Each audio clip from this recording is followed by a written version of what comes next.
Welcome to the Miami-Dade College Journalism Speaker Series. I'm your host, Manolo Barco. Joining us today is Eliott Rodriguez from CBS 4. Eliott, welcome to the show. Thank you very much. So, Eliott, you're a decorated journalist here in South Florida. You've won Emmy Awards, Monroe Awards.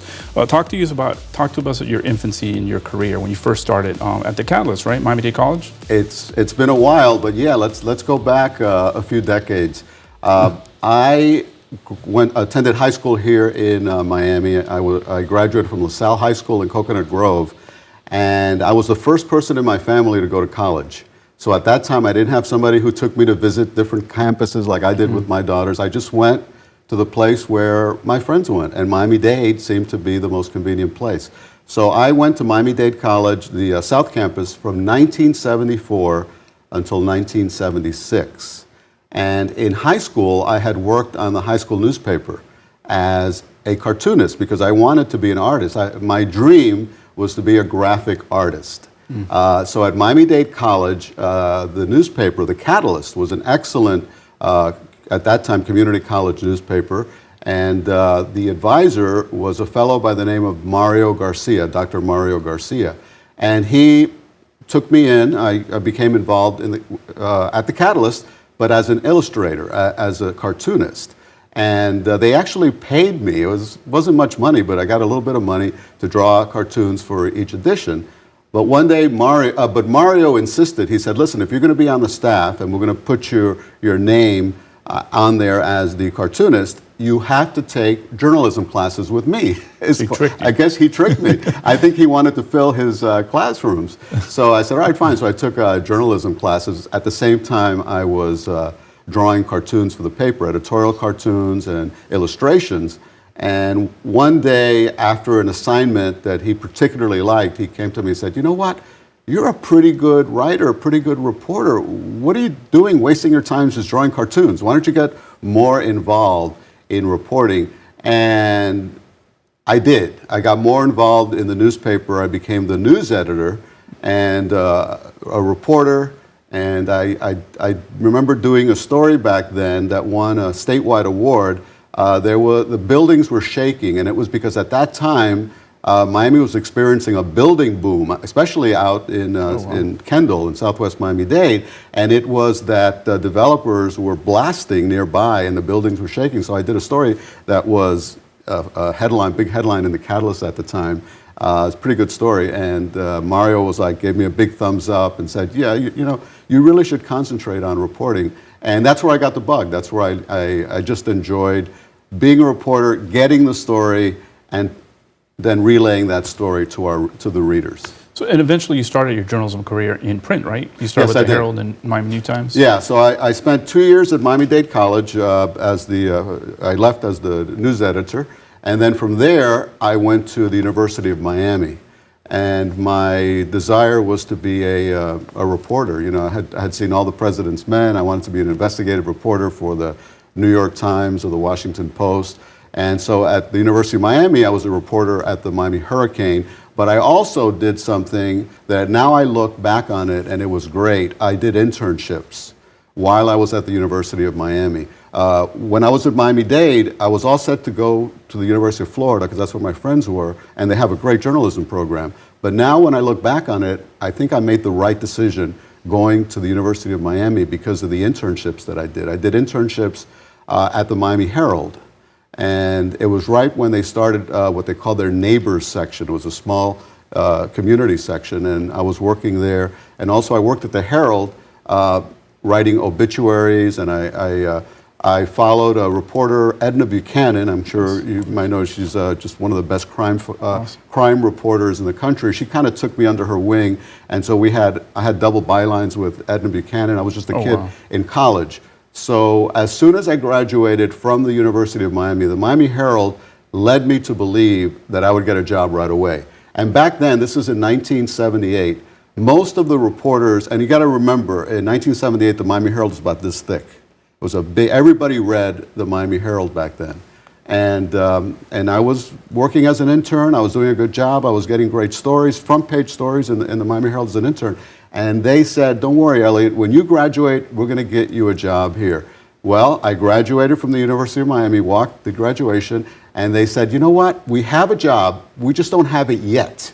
So what did I do? I got on the elevator at the Herald building downtown, and I went up to the 6th floor at the Miami News, and I applied for a job there, and they had an opening, and they hired me right away. So I was, from the time I graduated from the University of Miami to the time I started working full-time as a reporter, I think 2 weeks went by, and I started as a reporter at the Miami News, which was also an excellent afternoon newspaper back then. Back then we had two papers, the Herald, which was the newspaper of record, the morning paper, and then we had the Miami News, the afternoon paper, also a very good paper. My first job was crime reporting, a police beat reporter, but on the overnight shift.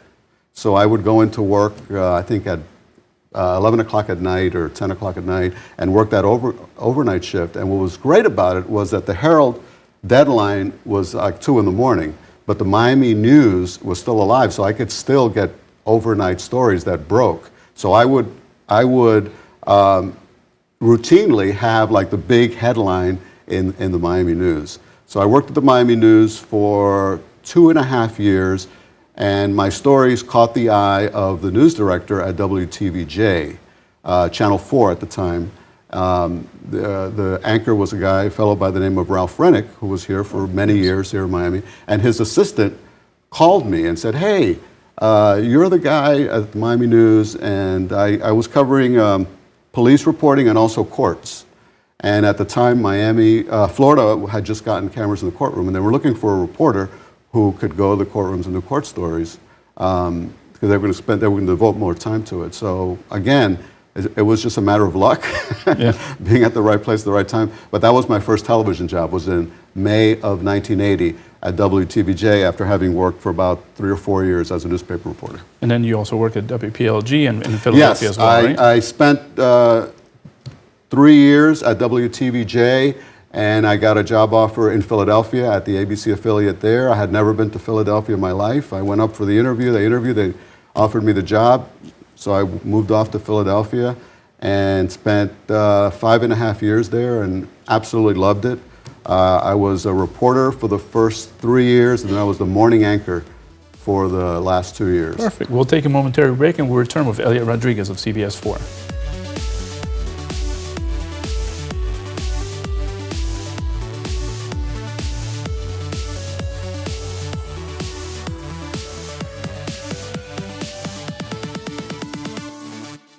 Miami-Dade College has career paths in anything you want to be. What's your story? Be global. Be cutting edge. Be inventive. Be investigative. Be a hero. What do you want to be? Be the best. Be you. Be MDC.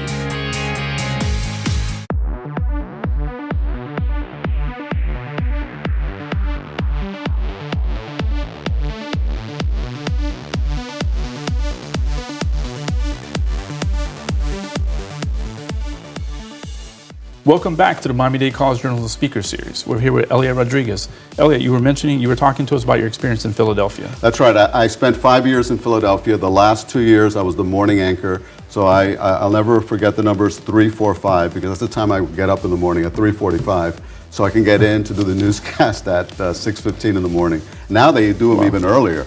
Now it's even earlier. So I did that, and in the cold, before the streets were shoveled, I would be out there. So I did it. I worked in Philadelphia a total of 5 years. I liked it, but Miami's home. And so when the opportunity came to come back to Miami, I went to Channel 10, WPLG, and I worked there for 11 years, from approximately 1988 until 1999. In 99 is when I started working here at CBS 4. Talk to us a little bit about the differences between working in print and working on TV. Like night and day. Well, like night and day as far as how you present the story, but the basics of being a reporter doesn't change. I mean, a good reporter gets the facts, a good reporter asks the right questions, a good reporter knows how to tell a story. The difference is when I was a newspaper reporter, I could get a great story on the phone, just talk to somebody and write down quotes. A television reporter, you have to be there, have the visuals, and know how to match the words with the visuals. So that took me a little bit of time. My first time on television was in 1980, May of 1980, when I was hired at WTVJ. And when they hired me with no television experience, they said, "Don't worry, we'll train you." Well, guess what? They didn't. They just put me out there. And my first report was a live shot in a big case. It was a superintendent of schools who had been accused of stealing money, and it went to trial. The verdict, it was a big verdict, and everybody was breaking into programming. And this was literally my first television report. Remember, I was a newspaper guy, print guy, and it was catastrophic. It was terrible. I was on camera saying, "The plane, wait for the plane, wait for the plane." It was awful. I literally thought that the next day they were going to fire me. I thought, this is it. This TV thing wasn't for me. I'm going to go back to my cushy, my newspaper job, which I enjoyed. But no, they stuck with me, and they said, "You know what? We said we were going to train you, and it was our fault we didn't do it." And so they did. They spent more time, gave me more time in order to learn the craft of being a television reporter. And then what would you tell to a young journalist who is interested in going into the field, whether it's TV, whether it's print, whether it's radio? What advice would you give to Well, them? the advice that I would give to a young person today hoping to break into the business is that you have to be multimedia talented. I mean, in order to be on television, you have to know, it's not like when I started, it was completely different. You have to know how to shoot, how to write, how to be the reporter, how to edit the story. That wasn't the case when I started. To this day, I don't know how to edit. I don't edit stories. I don't shoot stories, but they have to be multimedia trained, as you well know. The jobs are also not as many as there were before. There's a lot of competition for the jobs, and you have to be aggressive. You have to sell yourself. But if you have a passion for doing it, I would say follow your dream and do it. One of the tips that I give for any young person who wants to, because I hear a lot of people say, "Well, I want to be on TV. I want to be a reporter on television," and they get an internship. An internship is fantastic. If you get an internship, and the internships are not as easy to get as they were before, but if you're lucky enough to get one, and you're working at a TV station to say, I want to be on the air, well, guess what? They're not going to put you on the air Monday through Friday on their main shows. You may, what I tell young people is, listen, show up there on a Saturday or a Sunday or a holiday where there's a poor schmuck on the assignment desk working who has to work on that Saturday or Sunday. Go to Dunkin' Donuts, get a box of donuts, and bring that assignment editor. Say, "Here, I'm coming by to help. Here's some donuts. What do we have going on today? Do you need somebody to go out and get a soundbite for an interview? Do you need somebody?" And chances are they're going to say, "Yes, absolutely. It's Saturday. We have a slim crew. We only have one photographer. I need to go out because the mayor is having a ribbon cutting, and we don't have anybody to ask a question. Can you go with the photographer?" And that's how you get yourself in the door. That's how. And then when you go out with that photographer, not only do you ask the question, you tell the photographer, "Hey, can I shoot a stand-up with you? Can you help me?" And you'll find that there are people that are willing to help. So that's a little tip for young people who get to the point of having an internship and want to get that first on-air job. Let's talk about mentors. Who are some of your mentors, and how important is it to find someone that will help you? Well, it is vitally important. Probably my most important mentor was at Miami-Dade College. It was Dr. Mario Garcia. Mm-hmm. And all these years later, we still stay in touch. He's at Columbia University now. We're still friends when I go to New York. I have a daughter living in New York, so I'm in New York every few months. I always make it a point to see Mario. He's the guy that told me, "Hey, quit, you're not that good of a cartoonist. Maybe you're a pretty good writer." And he shifted my focus from being an artist, a graphic artist, to getting into reporting. Give me examples or specifics of some things he gave you advice on. Well, I remember in his class, one of the assignments was you had to write your own obituary. And he seemed to like it. He seemed to like the writing. And again, the more I got involved in the student newspaper, and of course another thing I tell young people is take advantage of what the college or university has to offer. The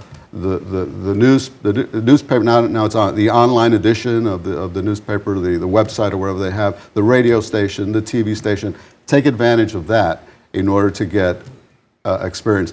Another mentor was when I worked at the Miami Herald. It was Edna Buchanan, who was the crime reporter, and she took me under her wing and taught me how a few things about getting police stories and talking to people. Don't always just take the police version of it. Go actually talk to people. Many times you find that people in these horrible situations want somebody to talk to. Other times you're going to be told, get the heck out of here, out of my face. You're going to have a very thick skin in order to deal with that, but that's just part of the job. So how much of a learning curve is there for that?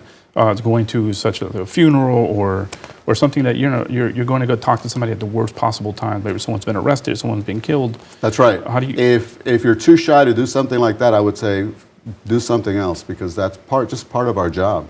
And again, you find out that there are many people who, at that point, do have something to say, do have something important to say, and will talk to you. Again, many times people are going to just slam the door in your face, and you're just going to have to deal with that. And you're going to have to deal with it, obviously, in a respectful manner, knowing what they're going through, and take a step back and not, you got to know when enough is enough. Perfect. We're going to take another momentary break, and we'll return with Eliott Rodriguez of CBS 4.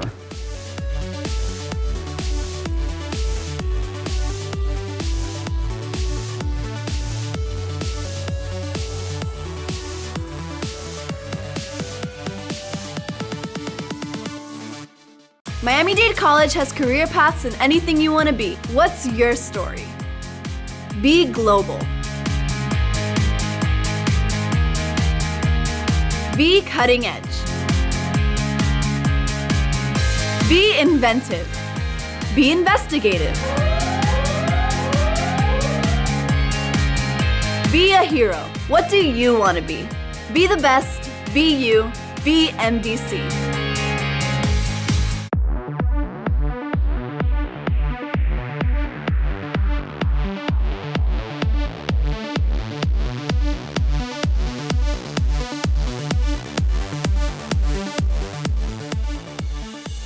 Welcome back to the Miami-Dade College Journalism Speaker Series. We're here with Eliott Rodriguez of CBS 4. Eliott, talk to us about your experience in Cuba. I understand that you interviewed Fidel Castro. Yes, I did interview Fidel Castro, and traveling to Cuba as a reporter is probably one of the most emotional stories that I've done. Both of my parents, they passed, but they were Cuban immigrants, by the way, who came to this country. I was born in New York, but grew up in a very Cuban household. So the first opportunity I got to go to Cuba was when I worked at Channel 10. It was in the early 1990s when not too many reporters were going in there. So I went in there. We actually posed as tourists back then with a photographer from Channel 10, female photographer. She and I posed as a couple and went into Santiago de Cuba and did some stories there. But later on, I traveled quite a lot to Cuba. I was there for the first Pope's visit. I was there for the current Pope's visit. I was there for a Summit of the Americas. I was there when Obama went, and the changes that the Obama administration brought towards Cuba. So I have traveled, and then of course I was there for the funeral of Castro. So I've traveled to Cuba extensively. I've been from one end of the island to the other.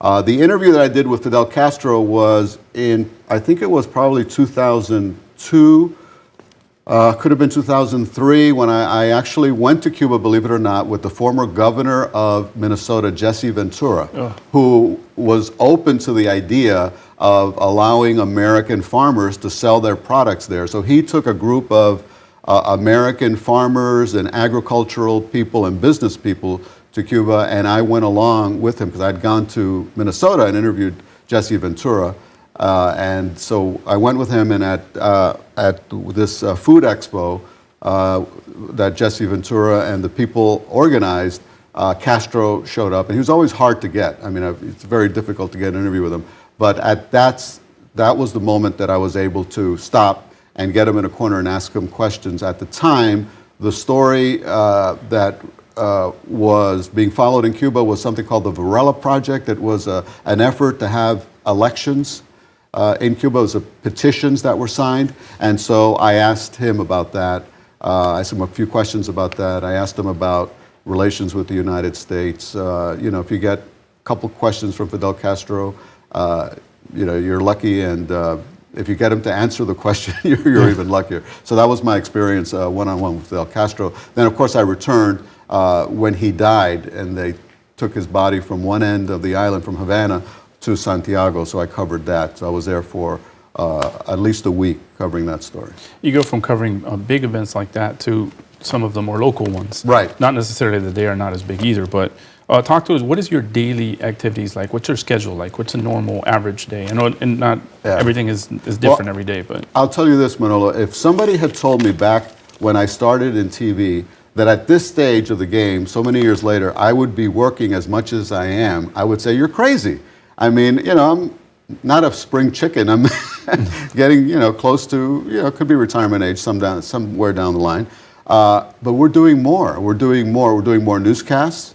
We're doing more for web. We're doing more we even do a little update that you can listen to on your Alexa. So we're putting more product out there. And also because of the economic realities and the realities of, you know, viewership that's not growing as fast as you would want on television. It is growing, you know, streaming, and that's another area. But we don't have the people working in the newsroom that we once had. So those of us who are here have to do more out of necessity. What would you consider your most memorable, not necessarily your biggest story, but one that was a little unique, a little bit different, a little quirky even maybe? A little quirky? Yeah. I don't know about quirky, but really the story that was the most impactful to me was going to Cuba and reconnecting with my family that I had not known. It was because of my job as a journalist that I was able to go to the town where my dad was from and meet my aunts and uncles. I always thought that I was from a small family, and I was wrong. My dad was the first in his family to leave, and he was one of 6 brothers and sisters. But in New York, it was my mom, my dad, my sister, and myself. I thought we were a small family. I get to Cuba, it's like, wow, I'm actually part of a big family. So thanks to the fact that I worked as a journalist, I got to experience that. I'll always be grateful for it, and it was one of the most important moments of my life. And how is it? I'm sure that you can't go into a grocery store, Publix or Winn-Dixie or wherever, and not be recognized. People come up to you. Oh, no, I'm not recognized all the time. What happens is, you're never recognized when you want to be recognized. When you don't want to be recognized, you are. For example, if I walk into CBS and I have to buy pain medication or something like that, people will, hey, aren't you the guy from the news? But if I go into a nice restaurant, you want to get a nice table with a view, nobody knows who you are. But it's very nice when people recognize you. You know, those are our viewers, and so I always make it a point to be accessible, you know, to be friendly. If they want to take a picture, that's fine. And now social media being such a big thing, how do you navigate yourself through that world now? I'm learning social media as we go. Let's put it that way. We have a few of the younger reporters and anchors here are much more savvy when it comes to social media, but I'm still learning, and I'm open to learning. And one of the things I learned recently we have our weekend anchor, Frances Yang, who has like tens of thousands of followers, and she was telling me, Eliott, and I said, Frances, look at my social media. What do you think? And she looked at it, she says, oh, your social media is great, but you're making a big mistake. You're not interacting with, when people comment on what you post, you're not interacting with them. I said, well, but I just posted that. Can I just leave it at that? No, you must interact. So I learned that. Now I make it a point to interact more on social media. Now I make it a point to do more on social media. And it is gratifying. And you see that you're bringing in more people, and more people are seeing your product. So it's a good thing for everybody. So I'm sure the business has changed a lot since you started, 3 decades ago. Yeah. Where do you see it going in the future? Well, one way I see it going is streaming. And I know that CBS is big on it. They have CBSN, and now the local stations are also doing that. So you may be seeing us on a device near you. I mean, we are online already, but I think that what they want to do is where you have it as an app where you can go and you get your local news and your national and international news all in one place. Perfect. Well, Eliott, thank you for joining us today, and we'll be back soon with our next episode of the MDC Journalism Speaker Series.